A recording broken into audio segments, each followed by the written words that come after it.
Hey, all, Scott Horton here for the Future Freedom, the monthly journal of the Future Freedom Foundation. As you may already be aware, Jacob Hornberger, Sheldon Richman, and James Bovard are awesome. They're also in every issue of the Future Freedom, and they're joined by others of the best of the libertarian movement. People like Anthony Gregory, Wendy McElroy, Lawrence Vance, Joe Stromberg, and many more. Even me. Sign up for the Future Freedom at fff.org/subscribe. It's just $25 a year for the print edition, $15 to read it online. That's the Future Freedom, edited by Sheldon Richman at fff.org/subscribe. And tell me you heard it here. All right, y'all, welcome back to the show. I'm Scott Horton. Now, Jim Powell is the author of FDR's Folly, The Triumph of Liberty, Bully Boy, The Truth About Theodore Roosevelt's Legacy, Greatest Emancipations, How the West Abolished Slavery, and my favorite, Wilson's War, How Woodrow Wilson's great blunder led to Hitler, Lenin, Stalin, and World War II. He had to leave out all of the Cold War and the Terror War for brevity's sake. Welcome back to the show, Jim. How are you doing? Glad to be back. Thank you. Very happy to have you here. And, well, we were just talking with Adam Hochschild about the Battle of the Somme and the horror of the war and the way that it was carried out in Europe and a bit of the background to it. But now you have a different spin here on Wilson's War, and it's such an important lesson, I think. I guess to set it up a little bit, basically, I think your thesis is that, your first part of it is that by the time the Americans got involved in World War I in 1917, the thing was pretty much over. If we had stayed out, the war would have come to an end in relatively short order. Is that correct? Well, the war had been stalemated for 3 years.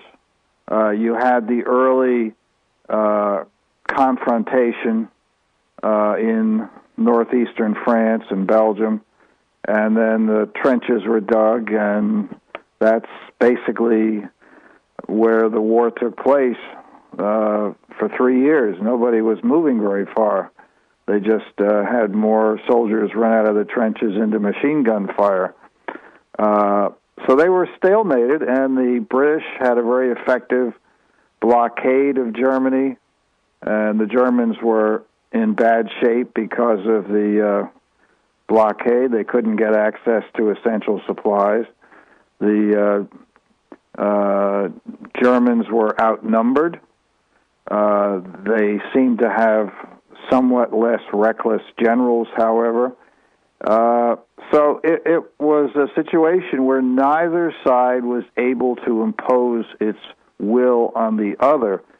And when the United States got in, when Wilson got the United States into the war, all of a sudden the British and the French had a decisive advantage and were able to win and dictate terms to the Germans.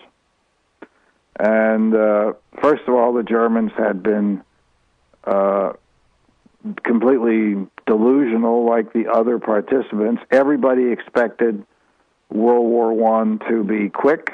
Everybody expected to win it, and everybody expected to extract compensation from the losers.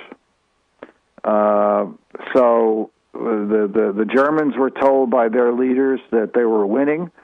So when it became clear that, in fact, they had lost and that they had no place at a negotiating table, there wasn't any negotiating table, the French and the British simply dictated terms to the Germans.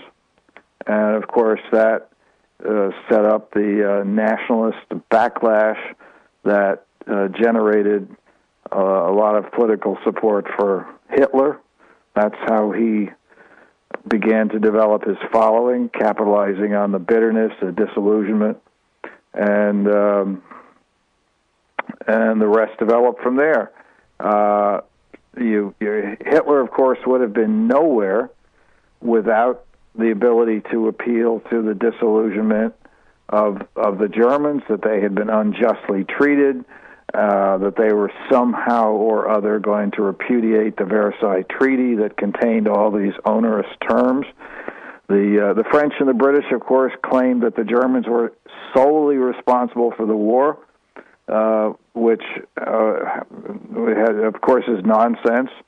There's just about everybody who's written about the war in the last 100 years has come to that conclusion. The British, for example, had a secret treaty to back up the French, to be an ally with the French, to come into a war if the French got into the war. But because it was a secret treaty, it had zero value as deterrence. Didn't deter anybody because nobody knew about it. And all the parties were culpable to one degree or another. But the main thing I've focused on, as opposed to all the other books that are coming out now for the centennial of World War I, they're all talking about, for the most part, they're all talking about how Europe stumbled into the war. How did they get in the war? Nobody wanted it. Everybody thought it was quick, and so on. My whole focus has been what were the consequences of the war, since none of them were anticipated. But now the other thing that, aside from the effects in Germany, the bitterness and disillusionment that gave Hitler his political start, the other thing that few people seem to have remembered is that Wilson, when he came in, suddenly had an interest in what the Russians did, because the Russians were getting beaten by the Germans, and they were negotiating a treaty that it was a very punitive treaty imposed by the Germans on Russia, a Treaty of Brest-Litovsk. So that the Russians were about to drop out of the war. And the war had been terrible for Russia. They were unprepared for it when it happened. They did not have enough rail capacity both to move 1 million Russian soldiers to the front and to deliver food for the people of Russia. So everything was dislocated from the very beginning. They didn't have enough guns to give all the soldiers, so they sent soldiers to the front without guns, and they said, when your buddy is shot, you get his gun. That's good. That's what you got. And, of course, Russian parents were outraged that their boys were being sent off to war with no guns. So it inflamed hostility to the regime, and the dislocations just multiplied. The government was really collapsing because of the stress of the war. The best thing for Russia would have been to get out of the war. But when Wilson came in, he was utterly opposed to Russia getting out of the war, because that would have meant that the Germans would have been able to send some of the German troops on the Eastern Front to the Western Front, where the French, the British, and the Americans were lining up to attack Germany. And Wilson certainly didn't want more Germans to deal with on the Western Front. So he ended up trying to intimidate the Russian provisional government, and he ended up bribing them, sending them a good deal of money to stay in the war. And this is in 1917. And Russia did stay in the war. And by the summer of 1917, the Russian army was collapsing, because the soldiers were peasants. They had heard that free land was being given away. Peace, land, and bread was the communist slogan, and they didn't want to miss out on any of the free land. So there were desertions by the hundreds of thousands in the summer of 1917. And what's really extraordinary is that during the summer of 1917, Lenin tried to seize power 3 times, and he failed. The Russian army was collapsing. So many soldiers were running to try to get free land, and despite that, Lenin was unable to seize power. It wasn't until his 4th attempt in the fall of 1917 when the Russian army was it was almost completely collapsed.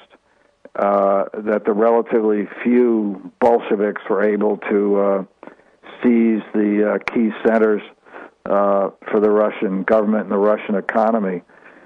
So out of that, because of Wilson bringing the United States into the war, we got not only the beginnings of German Nazism, we also ended up with 70 years of Soviet communism. And all of that because Wilson got us into the war that was supposed to make the world safe for democracy. And today, we hear endlessly about how terrible isolationism is. Americans hesitate to get involved in the Middle East. They're isolationists. All of that, of course, reflects the situation in the 1930s where Hitler was stirring and Americans didn't want to get involved in it. A lot of Europeans didn't want to get involved in it. And but if you go back further and you ask, well, why didn't Americans want to get into another European war? Why didn't the French and the British want to stand up against Hitler and get him while he could? Well, the basic reason was that that intervention in a foreign war was discredited, because Wilson was claiming that's the way to make peace, is to get involved in somebody else's war. There was so much lying and misrepresentation about what the World War I was going to do, and all the good we could do, the peace, all that stuff is completely misrepresented. And if you misrepresent things to people, they are naturally going to be suspicious and step back. So the interventionists were responsible for that. If a nation is attacked, everybody can understand what self-defense is all about. The problem is explaining to people what are the benefits of us getting involved in somebody else's war, especially if it's a civil war. And there have been we're seeing a lot of civil wars today, failed states, chronic civil wars, and we're told we have to get in. We have to get in Syria. We have to get in these other places. And I think the more one looks at conflicts like that, the harder it is to see what benefit is going to be gained by getting involved. Nobody has a crystal ball. Nobody can predict whether the guys who are out are going to be in next year.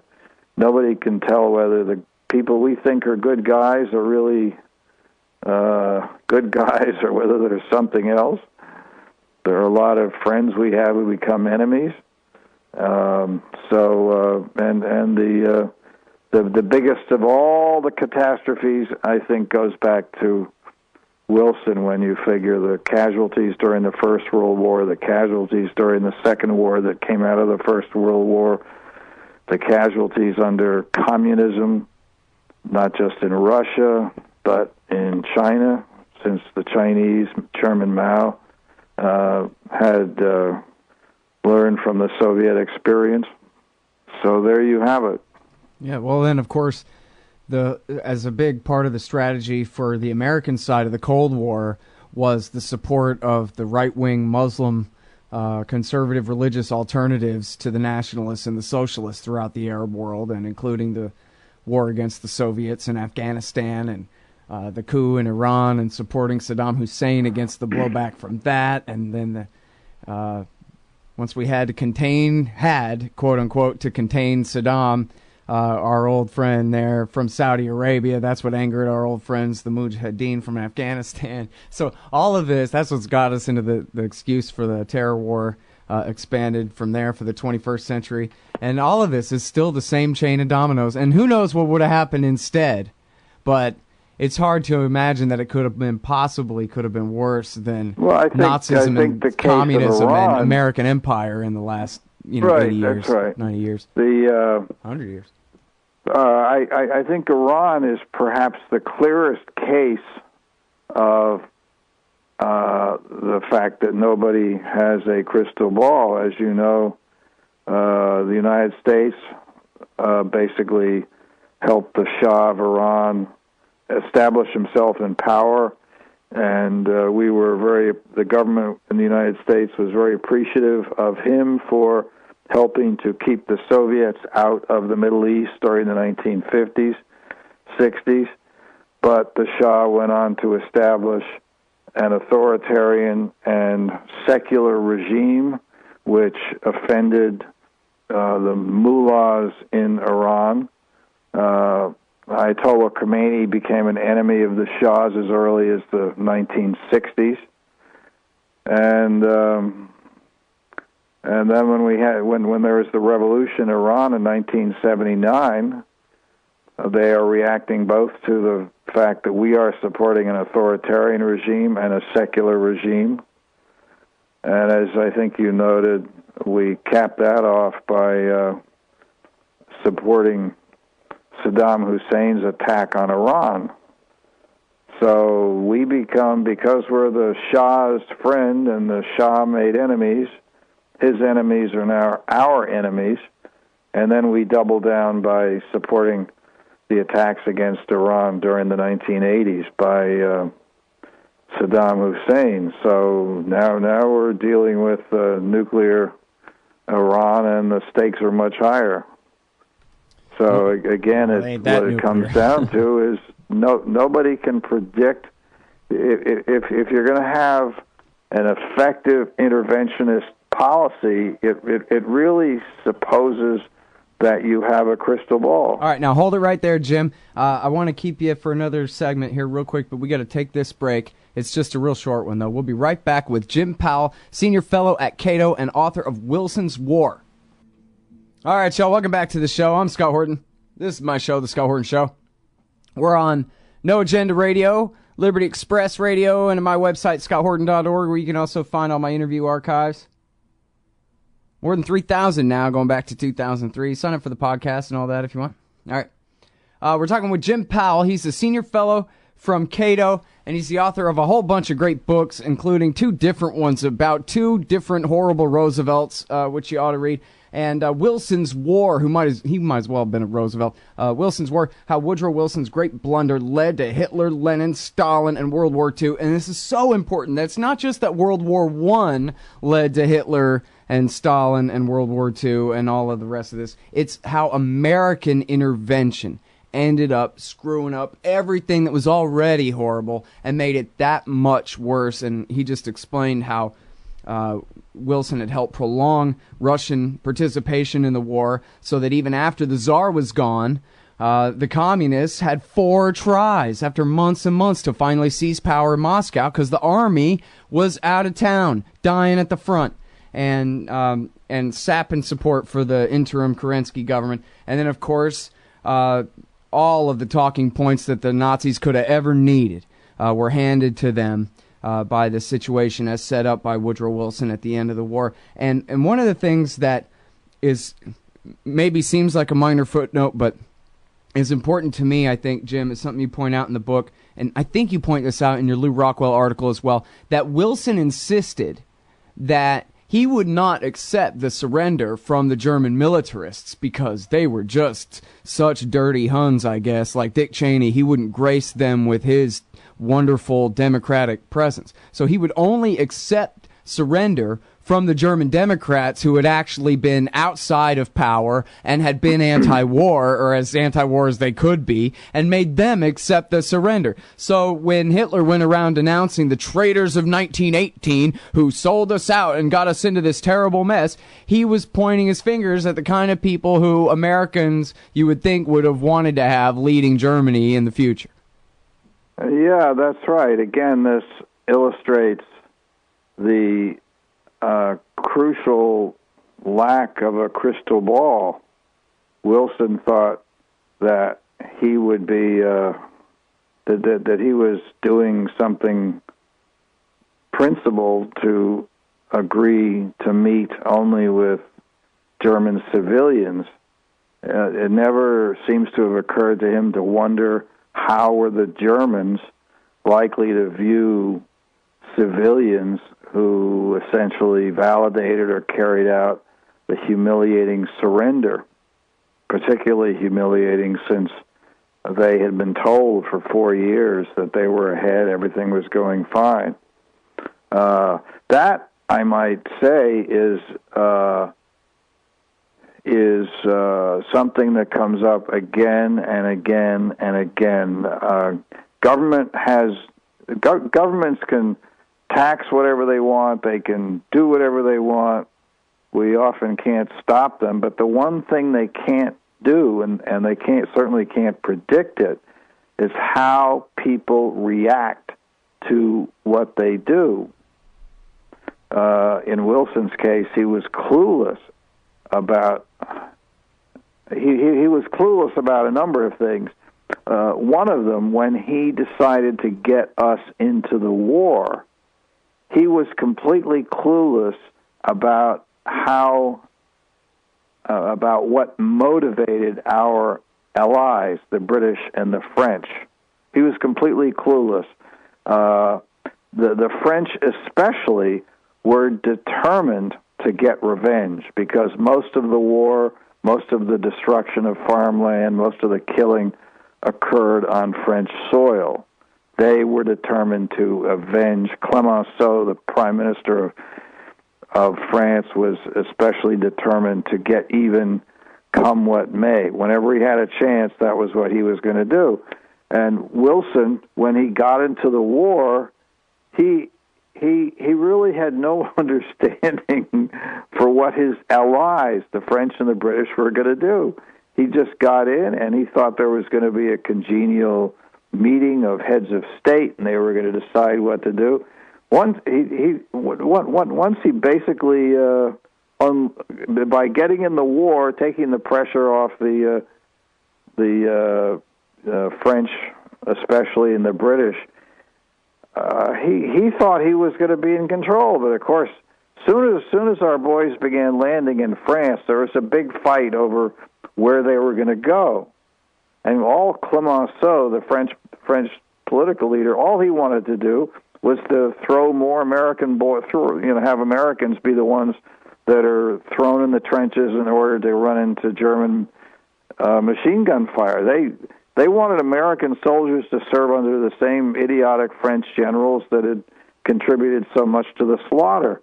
So there was a big fight back and forth, and of course the eventual decision was to step back a bit and have Americans fight as the expeditionary force, separate from the French and English forces. But our friends were they just wanted to throw our guys after the same strategies that had failed before throughout the war. The generals, especially the French and the English, didn't seem to grasp that a soldier wearing a cloth uniform was more than a little vulnerable to machine gun fire. Yeah, that's what we were just talking about with Hochschild. Now, here's the thing, though, that I think you're missing. We're almost out of time here, but you got to address this, Jim. The positive that came out of the First World War is that Woodrow Wilson got to be a player on the world stage. And isn't that what really counts at the end of the day? Well, that's certainly, yeah, To him, I mean. Isn't that what counted to him at the end of the day?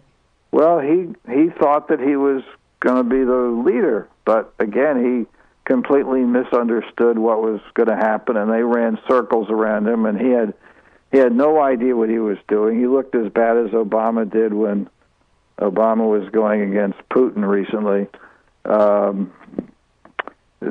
So he had no idea what his allies, what was motivating his allies, and what they were going to do as a result of American entry in the war.